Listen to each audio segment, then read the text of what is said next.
Why do people treat others better than their significant other? I don't think my so and me treat each other worse than other people. But my so is like my home. I get to be 100% myself with them. I get to hang out in my old ugly sweatpants and be fine. I can't do that when I go to work because of standards and society. Also, if my so keeps talking about himself without asking me how my day was, I'll tell him. If an acquaintance whom I see once or twice a year for an evening does the same thing, I'll just let them talk and internally roll my eyes at them. If I'm tired and want to be alone at home, I can just do that, but if I have an appointment, I'll have to put on a face and pretend to want to be there. So it's like that, I think. I don't get this either. My father-in-law died. He was a horrible bastard to his family. Violent, drinker, gambler, asshole. So at his funeral, a line formed to speak to my mother-in-law. I was sitting next to her.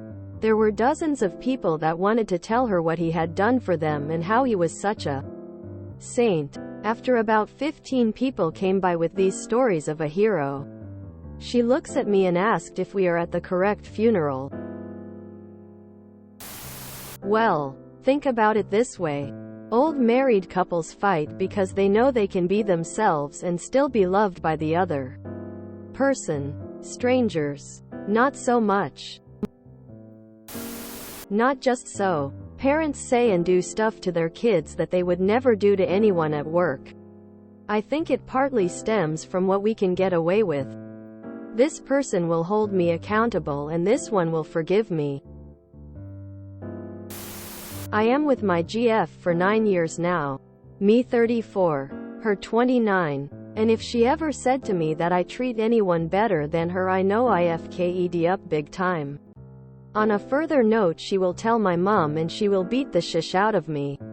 Jokes aside, I think that is really a matter of personality, mentality, and the big third one. Is the other person the one for you? I couldn't sleep a second if I didn't know she is fine. I never loved anyone in my whole life like I love her. Yeah, we argue, we fight, we have different opinions on things. But nothing of that takes anything away from what a perfect, loving and caring person she is. I would be lost without her. If I were ever in doubt, I just had to think for 1 second about these things and I am in love. Again, like it's the first day with her. Everyone is different and has different priorities. Just find out what's your priority. How you want to be treated. You deserve it. Everyone does. Familiarity breeds contempt. Question of the century, also story of my life. Familiarity breeds contempt is a saying for a reason. Look at it this way. I know from experience the quirks of personality of my partner. Maybe it is something that I find very unattractive and have wanted to change for a decade now. Something that we have discussed and maybe even agreed upon wanting to change together. For example, maybe they interrupt others in conversations, have poor table manners, or insert your reason here. When my partner openly opposes my desire to change this behavior in the company of others, it can feel like a challenge and be a source of frustration. On the other hand, a person I don't know, I give the benefit of a doubt.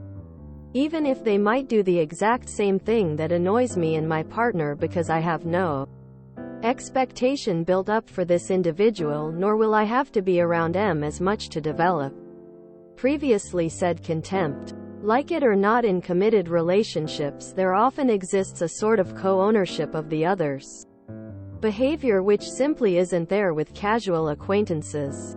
I think part of the key of long-lasting relationships is picking your battles. People seldom change, and projecting a path for them to do so is a fool's errand. You can for sure have high standards for yourself and by extension your partner, but encouragement and cooperation goes way further than bickering. And it probably is more constructive to have these conversations outside of mixed company for the same reason that we get annoyed at our SOs in company. What can feel like an attack in front of people is less charged just between the two of you if you have open and nurturing communication. I don't think it's about treating someone outside the relationship better. It's just that when you're romantically involved with someone for an extended period of time, you know them well enough that you expect more from them. You know your significant other can act or do better than what they are, so the level of expectation is raised. With friends or acquaintances, not so much. You don't have to live with them and interact with them on a daily basis, so the level of expectation is lowered. As my mother always said, only the people that love you will tell you when you've got egg on your face. Hope that makes sense, lol. There. Are you okay, op? It's partly the emotional investment that's put into a relationship and partly due to comfort levels. I agree that we should always treat our SOs kinder than others in our lives. Many of us should work on being kinder in general.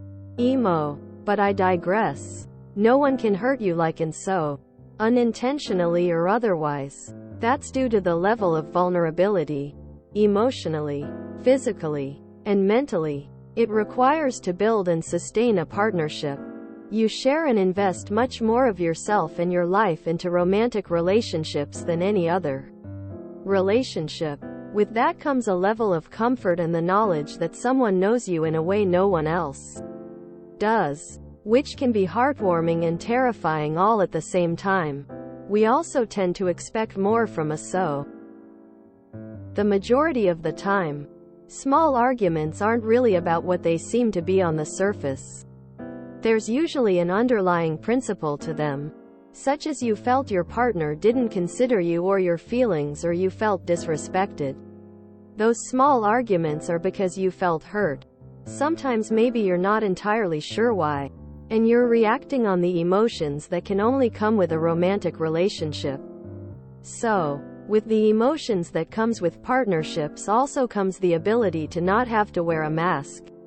Sometimes, we are free to express our true selves at any point, whether we're happy, sad, angry, etc. I mean, what person hasn't had to put their sad feelings aside at least once so they don't ruin a friend's good day, event, or a night out, especially when you don't see them every day?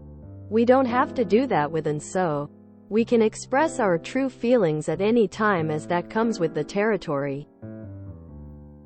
SOs are also more a part of your daily life like no one else is.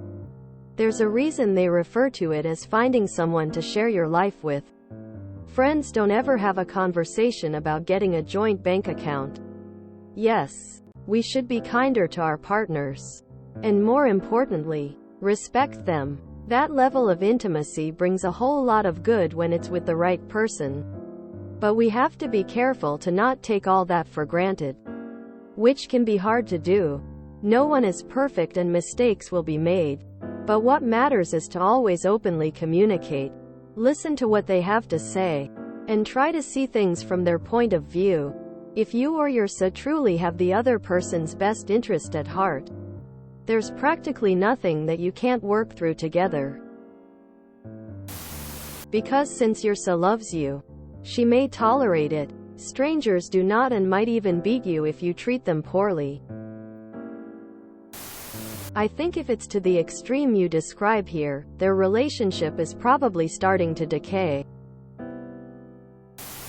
I'm the kind of person who is a cool friend but a not-so-chill girlfriend. That is because with friends and acquaintances I don't care as much if they do something stupid. It doesn't directly affect me. If I don't like what they do, I can just mind my own business. But in a relationship it has an effect on me as well. So naturally I'll be more sensitive to potentially problematic issues in a relationship and will want to resolve them ASAP. While in a friendship there is enough distance to just let it go. And in a relationship there is just so much more to argue about. Due to the close proximity, you'd lose patience faster with a partner who has done the same annoying thing 5 times last week and just won't listen about it. than with a stranger who messes up maybe just as often, but you only witness that one time. They're used to each other, whereas a new person or friend hasn't had time to aggravate you. The SA has become like a sibling you burn. It also depends on the couple. It's about the level of familiarity with someone.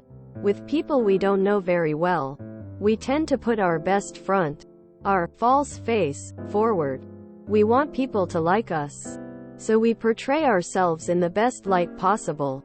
With our partners, however, especially those we've been with for a long period of time, we can be our true selves. We don't have to put the polite persona forward, so we treat them without filtering the negativity that's hidden from strangers and acquaintances. They get the real you. But this doesn't mean that you don't love them or that you're a bad person. It's just that the closer we become to people, the more we remove the filters that stop some things from being said. My dad was exactly like this. In public, he was charming, funny, and would bend over backwards to help someone out. At home, he was verbally and physically abusive, so no one could see it. If you enjoyed this video, please check out our playlists full of similar content. TooAfraidToAsk is like doom scrolling for your ears. Please like, share, and subscribe.